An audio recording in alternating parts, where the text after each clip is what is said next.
제가 오늘은 좀 아주 부끄러운 고백을 한 가지 해야 할 것 같습니다. 어, 그것은 제가 제 입술에 욕이 있다는 거예요. 제가 사실은 거의 평생 동안 뭐 욕하는 사람은 아니었거든요. 그랬는데 제주도 내려온 이후로 아마 어느 때인가부터 제가 아마 지치고 힘들고 아마 그랬을 때인 것 같아요. 그때부터 이제 심심하면 입에서 욕이 튀어나오더라고요. 그래서 한동안 제가 입에 욕을 달고 살았습니다. 근데 물론 제가 다른 사람을 욕한 적은 없는 것 같아요. 그리고 입 밖으로 욕을 내진 않았죠. 근데 욕이 자꾸 나오더라고요. 참 놀라운 일이었습니다. 근데 욕이 튀어나오면 욕을 멈춰야지 이렇게 생각해야 될 텐데 그 멈추고 싶은 마음이 별로 없더라고요. 이게 욕을 자꾸 하게 되더라고요. 근데 아마 어느 날부턴가 내 마음속에 힘들고 지치고 불평, 불만, 뭐 불안, 걱정, 초조 뭐 이런 것들이 차오르고 있었나 봐요. 그래서 그게 가득 차올랐었나 봐요. 그래서 그게 이제 욕으로 튀어나오더라고요. 그래서 수시로 욕을 하고 살았습니다. 그런데 뭐 다른 사람 입 밖으로 욕을 잘 하진 않았지만 그 아내는 아마 그 가끔 욕을 들었을 거예요. 그래서 지금 생각하면 참 아내한테 되게 미안하고 부끄럽고 그래요. 우리 형제 자매님들한테도 정말 굉장히 이런 고백하려니까 되게 부끄럽습니다. 예. 그런데 아내한테는 뭐 제가 입 밖으로 내는 걸 아내가 몇 번 들었을 거예요. 그런데 아내한테 욕을 안 한 게 다행이죠. 예. 아내한테 제가 지니까 그랬는데 지금 생각해 보면 야 남편이 욕을 달고 사네. 그러면 그 아내 마음이 되게 어땠을까요? 그죠? 예, 굉장히 지금 생각해도 많이 부끄럽고 참 미안합니다. 예. 근데 이게 지금 생각해보면 되게 슬프게 살았던 것 같아요. 이게 좋은 제주도에 내려와서 욕을 달고 산다는데 그게 참 슬픈 일이었네요. 지금 생각해보니까. 그런데 이제 지금은 욕 안 해요. 지금 욕이 다 사라졌어요. 근데 아마 제가 지금 아마 뭐 정확한 시점은 아니지만 제주도로 온 지 한 7년쯤 지난 그 어느 때인 것 같은데 한 친구를 만나게 됐어요. 근데 여기 내려와서 사는 게 그렇게 만만하고 쉬운 삶이 아니었습니다. 제가 준비 없이 갑자기 내려오는 바람에 좀 여러 가지가 많이 힘들었지만 가장 힘들었던 거는 친구와의 단절인 것 같아요. 그래서 교제권에서 멀어졌잖아요. 지금은 다시 이렇게 온라인상에서 이렇게 교제도 회복하고 그리웠던 사람들도 만나고 그래서 너무 좋습니다. 근데 여기서 새 친구를 사귀는 게 되게 이거 쉽지 않은 일이었어요.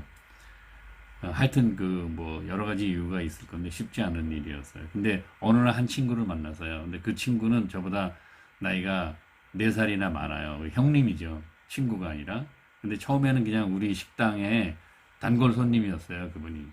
근데 그분도 이제 육지에서 내려온 이민자예요. 근데 그분이 어느 날 뭐 친해진 다음에 뭐 어떻게 뭐 하여튼 뭐 아내를 통해서 들었든지 어쨌든지 하여튼 그분이 제게 1대1 제자 양육을 요청을 했습니다. 근데 저는 거절했죠. 제가 욕을 입에 달고 살면서 어떻게 그 제자 양육을 1대1을 하겠어요.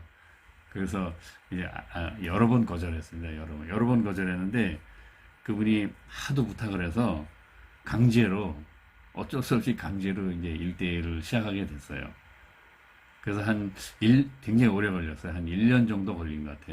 중간에 뭐 출장 가서 못할 때도 있고 뭐 그래서 하여튼 1년 걸려서 하여튼 끝냈어요. 이제 그 커리큘럼을 다 끝냈어요. 끝내고 나서 그 다음에는 이제 매일 아침마다 만나서 연대기 성경을 이제 같이 읽고 기도하고 이런 시간을 만으로 가진 지가 만으로 1년이 넘었어요. 그래서 이제 그러는 사이에 그 욕이 이제 완전히 끊어졌어요. 욕을 했던 이게 이제 메시지 준비하면서 아 내가 옛날에 욕을 좀 달고 살았었지 그런 생각이 잠깐 났었어요. 근데 이게 어떻게 끊어져서 욕이 어떻게 사라졌을까요? 그죠? 근데 그 욕이 사라지는 거는 아마 그 영혼의 친구 덕분이 아닌가 그렇게 생각됩니다. 친구 덕분에 강제로 맨투맨을 했지만 친구 덕분에 욕이 사라진 것 같습니다. 근데 이게 그 욕을 없애려고 뭐 마음 먹지도 않았지만 욕을 막 저절로 나오는데 그 결심한다고 될 것 같지도 않고요. 노력해서 되는 것도 아니고 그 속에서 변화가 있어야지만 아마 그게 해결되는 것 같아요. 근데 아마 그 친구를 사귀면서 그게서 아마 속에서 조금씩 변화가 일어났고 아마 그렇게 해서 이제 욕을 안 하게 됐던 것 같아요. 그거는 그 그게 이제 오늘 제 말씀드리고 싶은 게 그런 거예요. 그래서 영혼의 오늘 제목은 영혼의 친구. 영혼의 친구가 꼭 필요하고 영혼의 친구가 꼭 있어야 되겠다 이런 생각을 합니다. 근데 그것은 가만히 생각해 보면 하나님의 창조의 원리인 것 같아요. 그게 혼자 뭘 하는 것보다 친구랑 같이 하는 게 그게 비결인 것 같아요. 근데 그것을 놓쳤을 때 어떤 일이 벌어졌는지 제 삶을 통해서 부끄러운 고백을 통해서 말씀을 드려서 출애굽기 33장 11절 이거는 뭐 너무 우리가 잘 알고 있는 말씀이잖아요. 사람이 자기의 친구와 이야기함 같이 여호와께서는 모세와 대면하여 말씀하시며 이렇게 우리가 알고 있는데 어쨌거나 뭐 하여튼 친구로 불러주신 게 다행입니다. 그리고 예수님도 친구가 필요했을까요? 예수님도 친구가 필요하셨던 것 같아요. 요한복음 11장 11절에 보면 이 말씀을 하신 후에 또 이르시되 우리 친구 나사로가 잠들었도다 그러나 내가 깨우러 가노라. 그래서 그 나사로를 부를 때 우리 친구라고 이렇게 부르신 것을 제가 성경에서 봤고요. 또 요한복음 15장 13절 14절에 보면 사람이 친구를 위하여 자기 목숨을 버리면 이보다 더 큰 사랑이 없나니 너희는 내가 명하는 대로 행하면 곧 나의 친구라. 그래서 예수님이 정말 그 십자가에서 그 완전한 사랑을 끝없는 사랑을 우리에게 베풀어 주셨는데 그것은 그 친구를 위해서 예수님이 우리에게 그렇게 목숨을 내어 주시는 그 사랑은 바로 예수님 친구 때문에 그렇다고 이렇게 기록이 되어 있는 걸 볼 수 있고 이것도 우리가 굉장히 잘 아는 말씀인데 그러면 그 하나님도 우리를 종으로 부르신 게 아니라 친구로 불러주셨고 우리의 위치를 친구의 위치까지 이렇게 격상시켜 주셔서 존중하는 가운데 우리를 불러주셨고 예수님도 우리를 친구로 대해 주셨고 우리도 또 친구가 필요한 것 같아요. 그런 속성을 따라간다면 우리도 반드시 그 친구가 필요한 것 같습니다. 그 전도서 4장 9절 10절에 보면 두 사람이 한 사람보다 나음은 그들이 수고함으로 좋은 상을 얻을 것임이라. 혹시 그들이 넘어지면 하나가 그 동물을 붙들어 일으키려니와 홀로 있어 넘어지고 붙들어 일으킬 자가 없는 자에게는 화가 있으리라. 두 사람이 한 사람보다 나음은 그들이 수고함으로 그 입에서 욕이 없어질 것이니라. 그들이 한 사람이 욕을 하면 그 하나가 그 동물을 붙들어 일으키려니와 홀로 있어 계속 욕하는 자에게는 화가 있으리라. 이렇게도 저는 읽히더라고요. 예. 그래서 지금 제가 좀 생각해 보고자 하는 것은 적용점을 한번 생각해 봤으면 좋겠어요. 우리가 정말 제가 오랜 동안 그 헤매는 가운데 귀한 영혼의 친구를 만나서 이게 회복되는 과정에 있는데 우리 마음속에 꼭 친구가 있어야 될 것 같습니다. 나의 영혼은 여보 잠깐만 얘기 좀 지금 얘 꼭 한 번씩 들어오네 우리 고양이가. 예. 아 우리 아내가 간접 출연했네요 오늘. 예. 우리 적용점을 좀 살펴보기로 원하는데 영혼의 친구가 꼭 있어야 될 것 같습니다. 우리는 사실은 모임 안에 있으면 영혼의 친구들이 많아서 그 귀함이나 소중함을 잘 모르는 것 같아요. 그런데 그 영혼의 친구가 꼭 있어야 될 것 같아서 너무 그 소중한 마음이어서 영혼의 친구를 사랑해야 될 것 같습니다. 그런데 제가 그 적용점 하나를 더 생각해 보면 우리가 용어를 좀 정립했으면 좋겠어요.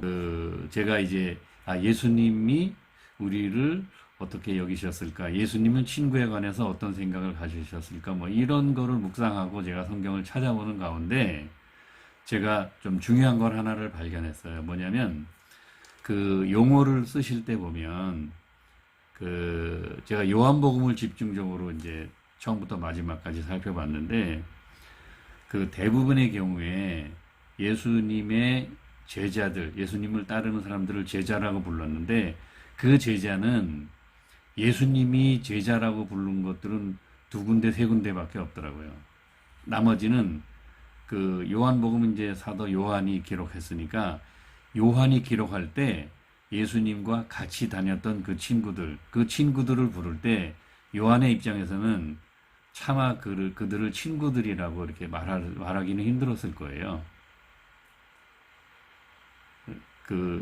이제 가르침을 받는 입장이었으니까 제자들이라고 그렇게 표현했고 그 무리들을 부를 때 제자들이라는 단어를 썼던 거예요. 그러니까 예수님은 우리를 친구로 불러주셨어요. 그리고 예수님은 본인 입으로 너희들이 내 제자다 이렇게 하신 거는 많지 않아요. 그러니까 예를 들면 그거는 아주 적은데 요한복음 8장 31절 같은 데 보면은 너희가 내 말에 거하면 참으로 내 제자가 되고 진리를 알지니 진리가 너희를 자유케 하리라 이런 말씀이 있잖아요. 거기서도 너희가 정말 나의 가르침을 받는 제자들이라면 말씀에 거해야 된다.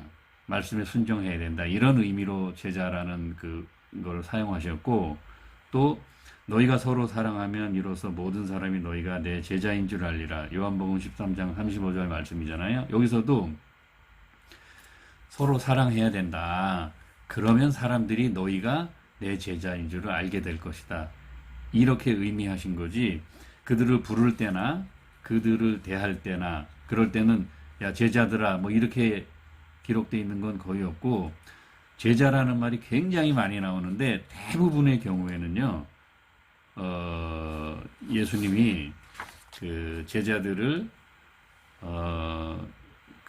직접 부르신 게 아니라 제3자가 예수님 예수님의 무리들을 표현할 때 가까이서 따르는 무리들을 표현할 때 그들을 대명사처럼 인칭 대명사의 역할로서 제자들이라고 이렇게 부르신 것들을 발견하게 됐어요. 근데 예수님이 우리를 종이나 제자로 부르신 것은 맞지만 그건 우리의 입장은 우리가 예수님의 종이고 예수님의 제자의 입장이지만 예수님 그 마음속에는 그 친구를 사랑하고 친구를 위하여 목숨을 버리면 이보다 더 큰 사랑이 없다.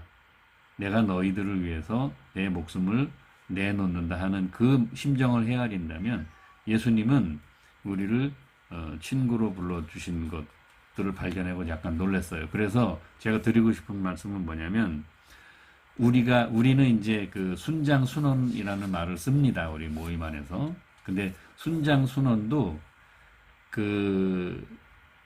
뭐냐면 이제 제가 예수님이 우리는 예수님의 제자라고 이렇게 부를 수 있지만 예수님이 우리를 대한 거는 친구로서 사랑으로서 그렇게 격상해서 우리를 대해 주셨잖아요. 그것처럼 제자라는 용어에 매몰되면 진정한 그 예수님께서 우리를 사랑해 주셨던 그 사랑을 우리가 놓칠 수가 있는 거를 제가 발견했어요. 그래서 우리 모임 가운데서도 순장순원이라는 그 단어에 좀 매몰되지 않았으면 좋겠다는 그런 생각이 있어요. 그래서 순장순원이 뭐 어디 있겠어요, 그죠? 그냥 그건 우리가 편의상 대명사처럼 이렇게 부를 때 편의상 사용하는 말이지, 우리가 진짜 우리가 그 모임 안에서 교제하고 할 때는 정말 그 순장순원이라는 그런 그 단어에 매몰되지 말고, 예수님이 우리를 친구로 불러주셨고 예수님이 우리를 친구로 대해주신 것처럼 우리도 정말 영혼의 친구로서 서로를 대했으면 좋겠어요. 순원도 그렇고 순장도 그렇고 모든 모임 지체 안에 가운데서 정말 영혼의 친구로 우리가 서로 대했으면 참 좋겠다는 생각을 하게 됐습니다. 그래서 우리 마음속에 꼭 두 가지를 되새겼으면 좋겠는데요. 우리 친구가 있어야 됩니다. 저는 이제 친구를 잃어봐서 교제권을 떠나봤더니 정말 영혼의 친구만큼 소중한 게 우리 인생에 있을까, 그런 생각이 들어요. 가까이 있는 아내, 또 가족들, 비록 부모와 자녀 간이라도 영혼의 친구로, 다 같은 영혼의 친구가 됐으면 좋겠어요. 예수님도 하물며 우리를 친구로 대해주셨고, 사람이 친구를 위해서 자기 목숨을 버리면 이보다 더 큰 사랑이 없다, 이렇게 우리를 훌륭하고 존귀하게 대해주셨는데, 우리도 만나는 모든 사람을 영혼의 친구로서 모임 안에서 대했으면 좋겠고, 정말 내가 영혼을 나눌 수 있는 친구가 있는가, 그런 긴밀한 친구를 꼭 서로 두시고 주장하는 자세를 갖지 말고 사랑으로 대했으면 좋겠어요. 우리 모두 저는 이제 코로나 덕분에 영혼의 친구를 기근 상태에 있다가 이렇게 한꺼번에 만나게 돼서 너무 행복하고 기쁘고 좋습니다. 오늘은 그래도 제가 짧게 했어요. 옛날에 한 거 보니까 너무 길게 했더라고. 그래서 반성하는 의미에서 짧게 했고, 제가 우리 이 시간에 정말 같이 생각해 보면서 기도했으면 좋겠어요. 정말 소중한 게 뭔가.